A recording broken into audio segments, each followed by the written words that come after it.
زکوٰۃ کا نصاب کیا ہے؟ 7.5 تولے سونا یا 52.5 تولے چاندی، یا ان میں سے جس کی قیمت کم ہو اس مقدار کی رقم اس پہ 1 سال گزر جائے تو زکوٰۃ واجب ہو جائے گی، اور اگر کوئی تاخیر کرتا ہے تو گنہگار ہوگا، لیکن اگر کوئی ایڈوانس بھی دے دیتا ہے تو زکوٰۃ اس کی بھی ہو جائے گی کہ 2 سالوں کی اکٹھی زکوٰۃ دیتا ہے تو یہ بھی جائز ہوگی کہ اس نے ایڈوانس زکوٰۃ دے دی۔ اب زکوٰۃ کے مصارف کیا ہے؟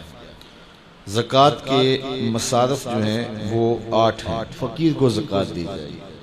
فقیر وہ ہوتا ہے جس کے پاس کچھ بھی نہ ہو، نہ گھر ہو، نہ مکان ہو، نہ اس کے پاس کوئی زر ہو، بس بالکل خالی مخالی، ایسا شخص فقیر کہلاتا ہے، تو اس کو زکوٰۃ دی جائے۔ دوسرا مصرف مسکین ہے۔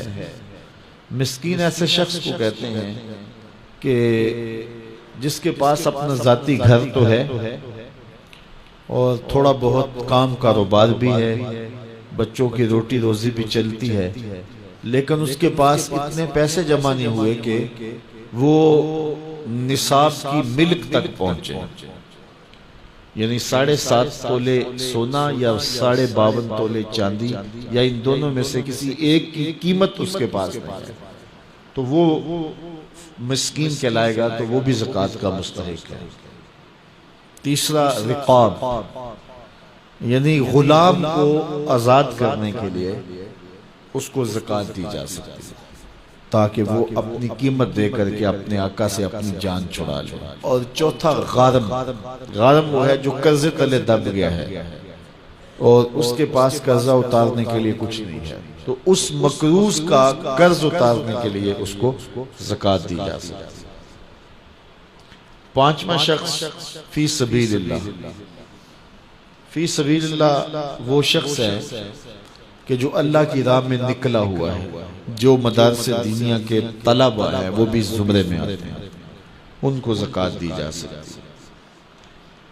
اور 6واں شخص ابن السبیل، مسافر۔ مسافر کو زکوٰۃ دی جا سکتی ہے، اگرچہ وہ مالدار ہے لیکن جب وہ سفر میں آیا تو اس کے پاس کچھ نہیں ہے، تو اب وہ ضرورت مند ہو گیا، مال تو اس کے علاقے میں ہے، تو اب اس کو زکوٰۃ سے آپ مدد کر سکتے ہیں۔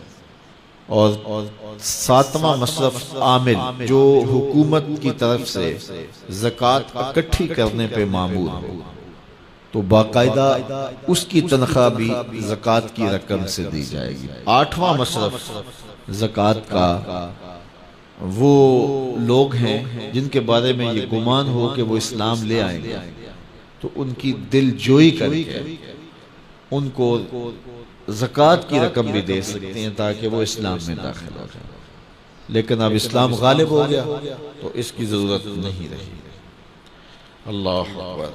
تو یہ 40واں حصہ ہے زکوٰۃ کا، یعنی 100 میں سے 2.5 روپے راہ خدا میں۔ ان مصارف میں سب کو بانٹ کر بھی دیے جا سکتے ہیں، کسی ایک مصرف کو بھی دیے جا سکتے ہیں۔ حضرت شیخ احمد مجدد الفسانی علیہ رحمہ مکتوبات میں لکھتے ہیں، جب دین کا انہدام ہو رہا ہو، جب دین کی قدریں پامال ہو رہی ہوں، تو اس زمانے میں راہ دین میں ایک دانگ خرچ کرنا، ایک پائی خرچ کرنا، دیگر مدات میں لاکھوں روپے خرچ کرنے سے افضل ہے۔ میرے حضور نے فرمایا، میں قسم اٹھا کے، رب کی قسم اٹھا کے میں کہتا ہوں، ایک تو میرا کہنا کافی ہے، پھر میں محمد رب کی قسم اٹھاؤں تو پھر کتنی بڑی بات ہو۔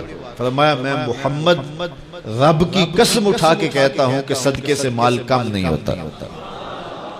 تمہارا اکاؤنٹنٹ کہتا ہے کہ اتنے کم ہو گئے، تمہارا کیلکولیٹر حساب دیتا ہے کہ اتنے کم ہو گئے، لیکن تمہارا رسول کہتا ہے قسم ہے نہیں کم ہوں گے۔ اب جس نے تجربہ کرنا ہو وہ تجربہ کر کے دیکھ لے، خدا کی راہ میں دیا گیا کبھی بھی کم نہیں ہوتا، صدقے سے مال بڑھتا ہے، مال میں اضافہ ہوتا ہے، مال میں برکت ہوتی ہے۔